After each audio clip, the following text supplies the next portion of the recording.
Cypography are now going to be running an Angler of the Year Awards, and as much as this will be focused on carp anglers, I'm calling it Angler of the Year because you don't have to be a carp angler to find yourself listed for one of these awards. For a long time, I have felt that there is a place for this simply down to the fact that when I look each year at the shortlists of names that are often included for this kind of thing, there are lots of people missing that I think shouldn't be missing. And that's by no fault of anyone else, but there aren't that many people in the world in a position like I am whose lives revolve so heavily around big carp fishing. I have absolutely loved it since I was very young, and over the years I have spent pretty much all of my time mixing with or talking to the best, the most dedicated and the most successful big carp anglers there are. And over the space of a year, we constantly find ourselves discussing certain captures or certain anglers, how well they're doing. And when you get to the end of the year, I feel there should be a place where all those conversations, all those captures, all that effort from those people can be rewarded, but it can be rewarded in a way that really puts the 10 most successful people of the year up against each other. And I believe we can do that. My knowledge and my friends' knowledge, the people I work with, their knowledge, all compiled together, I think we can deliver an Angler of the Year award that is about as fair and as accurate of reality as can be done. So this is how it's going to work. Each year from now, we are going to pick 10 candidates.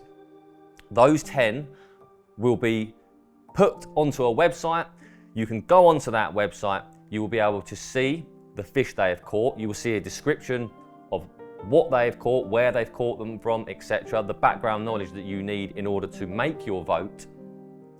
Once you have voted, we will then pick a shortlist of 3. So the 3 anglers with the most votes voted for by you, the public, we will take those 3, and then the other 7 guys who were shortlisted to end up in one of those 3 positions will cast the final vote. And the reason for that is, I believe, if you have got a big social media profile and you are nominated for one of these awards, you are able to use that social media profile to gain more votes. Now, I'm not saying the person who does that doesn't deserve to win for any second, but if you come up against a guy who's got almost no social media following but's had a great year, I think that benefits you if you're the guy with all the followers. So I think the fairest way to do it is spend our time picking the 10 people that become the first list, let you, the public, see and hear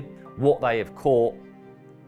You then vote, you decide who the final 3 are, and then we will get the other guys who didn't end up in that 3 to cast their vote, and from their vote we will end up with the Cypography Angler of the Year.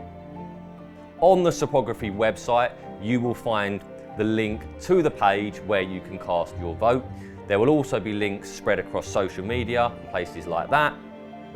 Have no fear, you'll find the links quite easily, but there will be many ways to do so. And once you've cast your vote, we will then take that number down to 3 people and announce our winner based on the votes of the other 7 people. So a nice simple process, a fair process, and I don't know about you, but I am looking forward to seeing who the first person is that will take home or be sent. We're going to send them a big trophy, much like the Drennan Cup. I love the Drennan Cup. I think it's really cool. It's a prestigious award that anglers year to year really do think about winning. And I think that's a nice thing. And I would like this to become something like the famous Drennan Cup, a prestigious award that means something when it turns up at your door. You will hold that for the year should you win it, and you'll also get another little trophy that you can keep forever. So that's how it's going to work. It relies entirely on your vote, and we really want as many people to get involved as possible. This is your chance to decide who you think should be Angler of the Year, and once you've done that bit, The other guys are going to decide who actually becomes Angler of the Year 2025.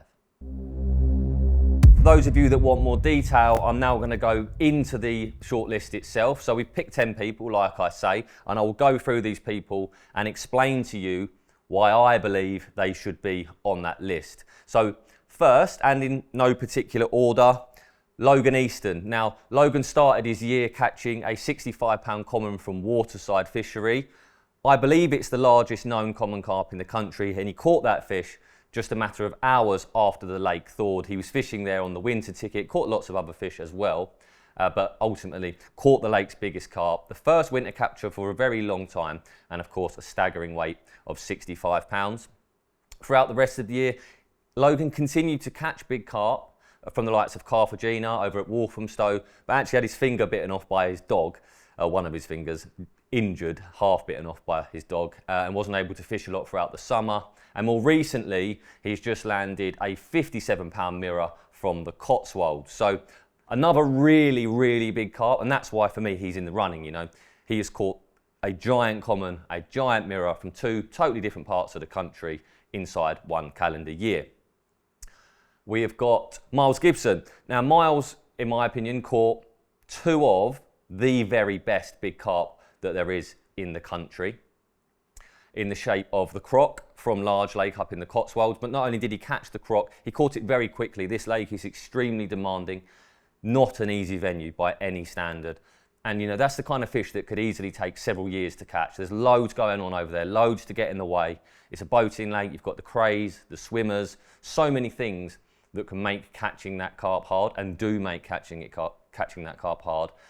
But despite all that, Miles caught the fish very quickly. Not only did he catch the croc, he caught the lake's second and third biggest fish as well, a common and a mirror.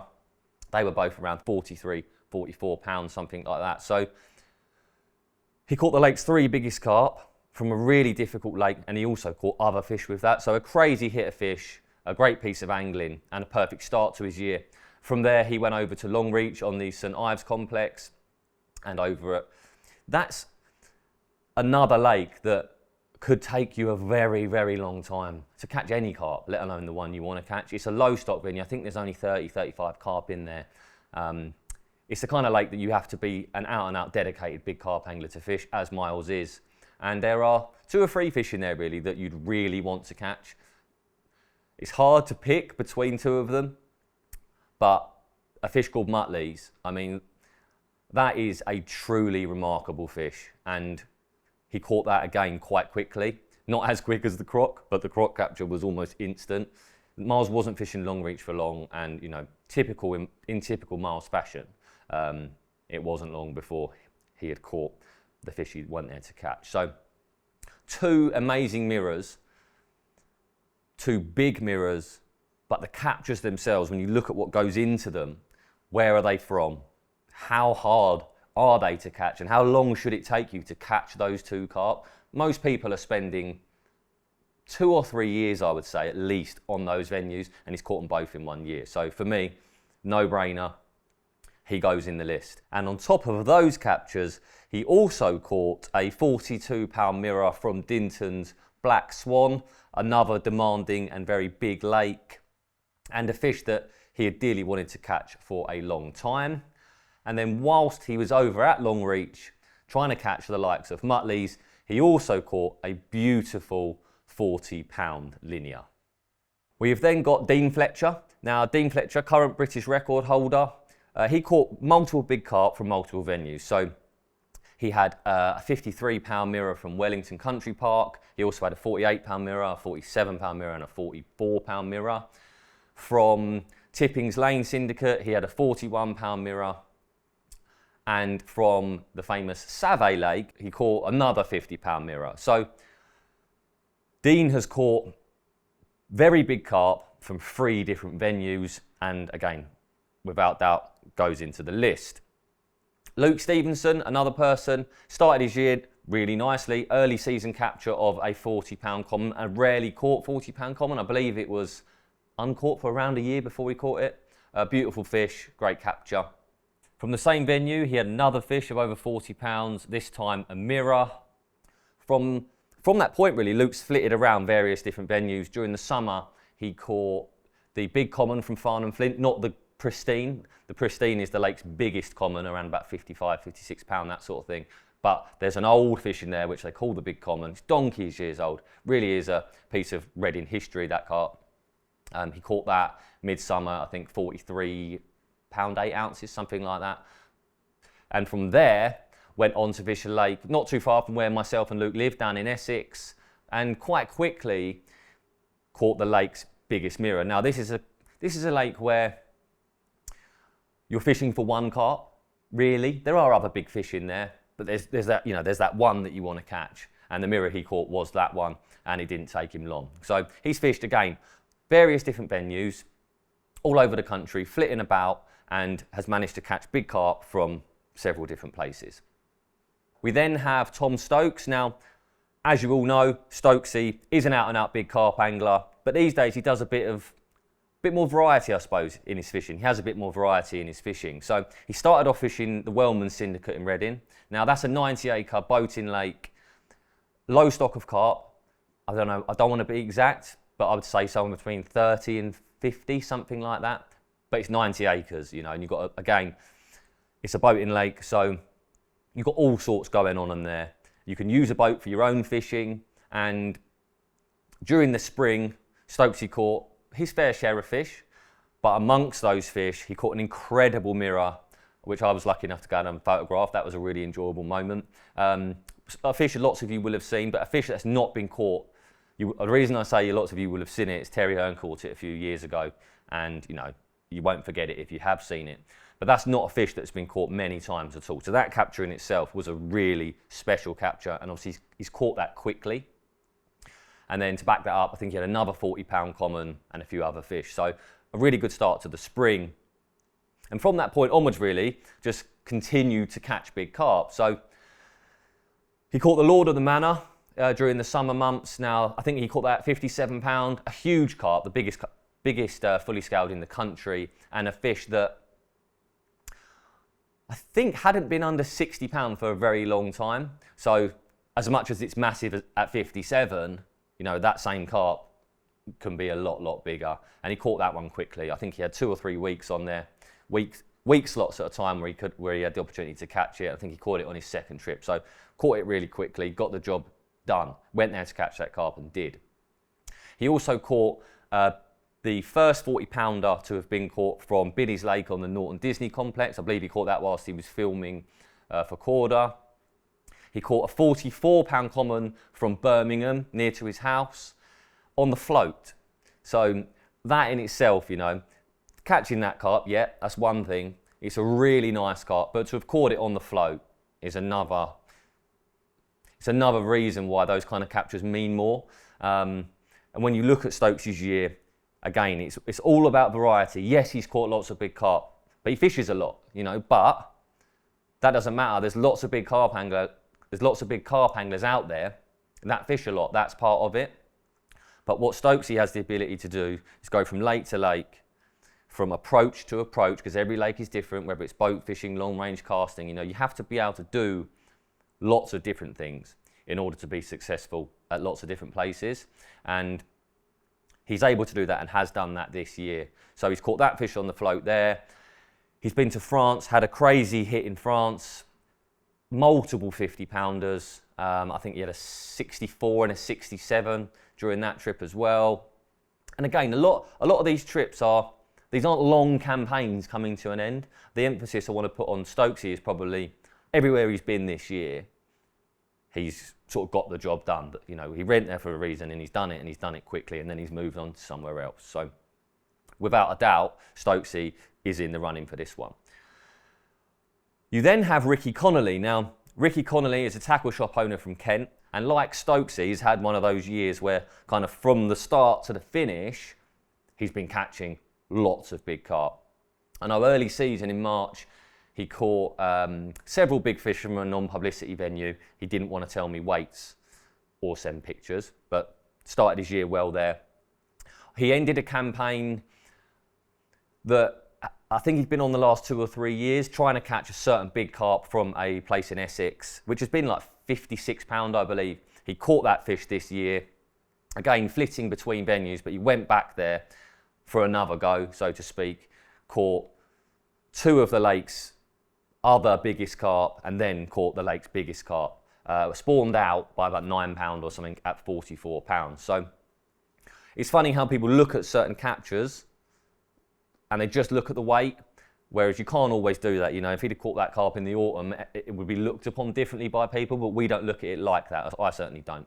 So he's gone there and got the job done, you know, the final piece to the puzzle. I think earlier in the year, before that actually, he got a ticket for a place called Wharf Pool, which is in Essex. There's a big mirror in there known as Black Spot. Lots of you may know it, but he caught a lot of carp from that lake. You know, he really went through them quite quickly, and at times you were kind of thinking, when's he going to catch the big one? Because he probably should have by this point, but later went on to catch it. Caught the lake's second biggest carp and the lake's biggest carp, Black Spot, at £56, 12 ounces. He went to France to a place called Lac Chanterine, notoriously difficult lake. I think he had 20 odd carp from there, up to mid 50s. Caught an incredible carp from the canal in Belgium. Really beautiful fish that was. And then in sort of August time, started to fish over at Wellington Country Park, and since August has caught 45 carp, I think 6 or 7 40-pounders. The lake's biggest mirror at over £55. You know, so he's really put a dent in that stock, kind of like he did early in the year over on Wharf Pool. You know, he's catching lots of carp from multiple venues, real big uns amongst them. And more recently, in fact, just a week or so ago, maybe not even that, he caught 2 40-pounders from a lake in Kent, so a brace of 40s from a lake in Kent. So Ricci, again, a bit like Stokesy, has had a really good year catching lots of carp from lots of different places. Lee Wheeler has had an incredible year catching the biggest carp in the lake from 4 different venues, and he's centred a lot of his fishing around the Cambridge area. 2 of the venues I'm unable to mention because they have a no publicity rule, but there's 2 lakes there where he caught the biggest carp in each of those lakes, and I know what carp they are. They are incredible. I will vouch for him on that one. Not too far away, you have Pit 8 on the Woolpack complex, where he caught the lake's largest resident once again. This time on a floater, and catching carp off the top, particularly big carp, is not easy, and it shows the ability to catch carp in different ways, rather than be a one-trick pony, shall we say. So, big carp off the bottom early in the year, big one off the top, and to top that off, excuse the pun, he also caught the biggest mirror, so not the biggest carp, but the biggest mirror in Waterways Lake, which is a Cambridgeshire syndicate, another lovely carp. And then more local, closer to his home, in Norfolk, he caught 2 40-pounders on back-to-back nights. The lake's biggest carp, which was a repeat and he didn't actually photograph it, and then a 40-pound, 12-ounce common. And if that wasn't enough, he's caught lots of other big carp from various other venues as well. Club lakes, syndicates, you name it. You know, he's had a really, really good year catching big fish from all over the place. Simon Crowe is an angler that we all know. Simon Crowe is an angler that catches carp consistently. You know, and in recent years, it's really began to dawn on me just how many big carps Crowe does catch. He's caught huge carp from all over the world, and every year he's catching big carp. This year it's been no different. He's been fishing primarily up in Lincolnshire, fishing 2 different venues. One of them is the Foundry, a 30-acre lake, renowned for its big carp. But Simon has caught several 40-pounders from there, topped by a 49.5-pound mirror. And then he's also been fishing another lake, much bigger, 160 acres, boat fishing. And again there, he's caught several 40-pounders from there as well. That's in the UK. From abroad, in Germany, from a German syndicate, he has caught a 71-pound common. And he's one of those anglers that we all know Simon Crowe catches big carp, but he's one of those guys that if you keep an eye on your phone and you keep looking at your phone and you follow him on Instagram, that kind of thing, you're just constantly reminded by how many big carp he is catching. And when you live up north and you fish more in that direction, it's a lot harder to catch lots of big carp, and he's certainly done that. So Simon Crowe's in the mix as well. Then we've got Robbie Briers. Now, Robbie Briers might be a name that lots of you don't recognise, but if you're very much into your big carp fishing, as I am, you will know his name. A lad from up north who catches and has been catching, consistently catching very nice, very big carp for a long time. He started his year with a Northwest 40 and a 39 pounder. And it might be hard to comprehend what a Northwest 40 means if you're from the south, but if you're from the north, you will know just how much merit a capture like that has. So kind of the perfect start to a year for a northern angler. You know, a Northwest 40, it's about as good as it's going to get if you're from up that way. And these fish are rare, so they just don't exist like they do down south. From then, he's been fishing a lake, I won't name it, but it's 90 odd acres, it's days only, it's tricky, and the carp that live in this lake are as good, if not better, than most carp you're going to see. These fish, on average, you know, the stamp of carp that he's been catching this year, not only has he been catching big fish consistently, but they're the kind of carp that when you're scrolling on your phone, they make you stop, you look, you admire it, you screenshot it, you send it to your friend, and you say, look at that. You know, they are really special fish. The lake they live in makes them difficult to catch. You know, 90 acres is enough of a challenge. Make it days only, close season, all that. You know, it really ups what it takes to catch them. And I know that he has been extremely dedicated in order to catch these fish. And that dedication is very much paying off, because when you look at them, when you see them, as I said, they are literally as good as big carp get. And last, but by no means least, Alan Stagg. Now, Alan Stagg is a former Drennan Cup holder, which I really like. Now, if you can win the Drennan Cup, you are a talented angler. The difference between the Drennan Cup and something like this, carp are not counted towards the Drennan Cup. Certainly not, I don't believe they're counted at all, but they are certainly not looked upon like any of the other species. So Alan Stagg has proven years ago how good an angler he is, but this year has, for me, and certainly others around him, highlighted just how good an angler of all abilities he is. Because this year, fishing over at the Frimley complex, he has caught multiple 50-pounders, multiple 40-pounders, and he has caught these fish from pretty much all of the lakes. So that complex, as much as it offers a big variety in terms of fishing, because each lake is different, whether that's shape, size, whatever, it also offers a totally different spectrum in terms of how you have to approach each venue to be successful throughout the year. And it wouldn't be far wrong of me to assume that most people would go to somewhere like Frimley and they would want to spend a year on one lake, a year on the other, a year on the next. Alan has managed in just 1 year to catch a staggering amount of big fish from across the entire complex. So not only has he caught bundles of big fish, he's caught them from different venues. And not only has he caught big carp from venues on the Frimley complex, because he's also caught carp to over 40 pounds from a lake I'm not going to name, but a very big venue. I think it's 300 acres. It might even be a touch bigger. It might be a touch less. Either way, it's very, very big. And once again, he has caught big carp there as well. So for a guy that is considered not a carp angler, Alan Stagg, I think, has proved he very much can be and is a carp angler when and if he wants to be, and has earned his place on this list. So that's the short list of 10 people. Is it a short list or is it a long list? I suppose you could call it quite a long list. But from those 10, we want you to vote for your favourite. Once we have your favourites, we are going to pick the top three.